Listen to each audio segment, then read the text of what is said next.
Capitalism यानी पूंजीवाद, ये एक ऐसा शब्द है जो हम लगभग रोज ही सुनते हैं, पर क्या हम सच में जानते हैं कि इसका मतलब क्या है?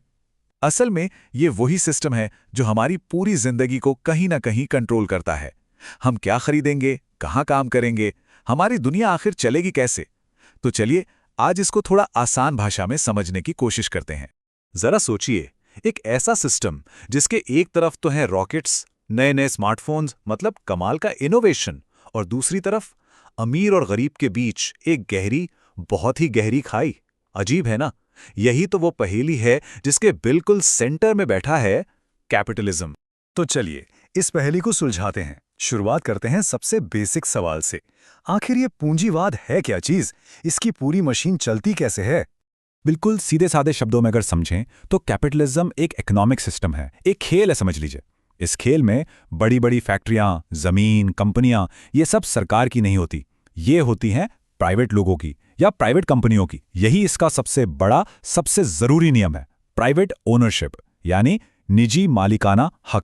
और इस खेल को खेलने का मेन गोल क्या है? सिर्फ एक चीज, प्रॉफिट, मुनाफा, बस पैसा कमाना।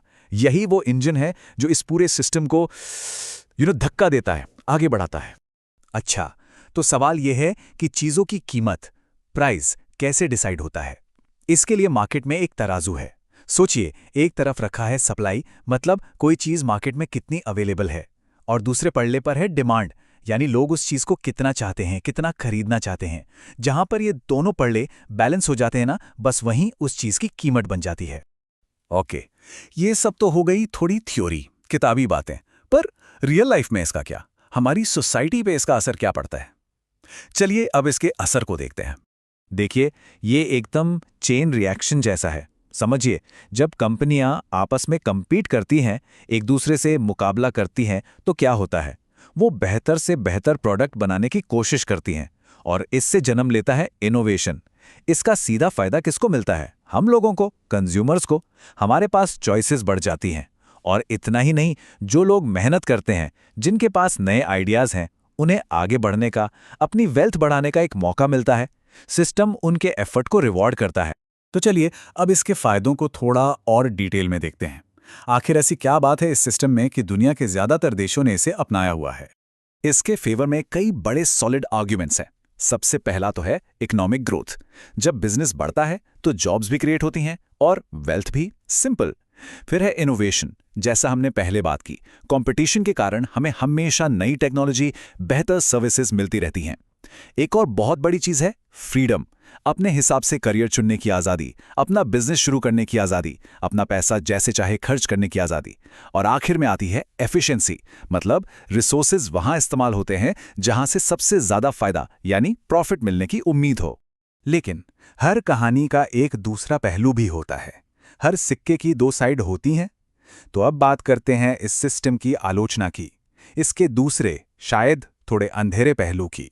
इसका सबसे बड़ा ड्रॉबैक माना जाता है इनकम इनइक्वालिटी, यानी अमीर और गरीब के बीच का फासला बढ़ता जाता है। वेल्थ कुछ ही हाथों में इकट्ठी हो जाती है।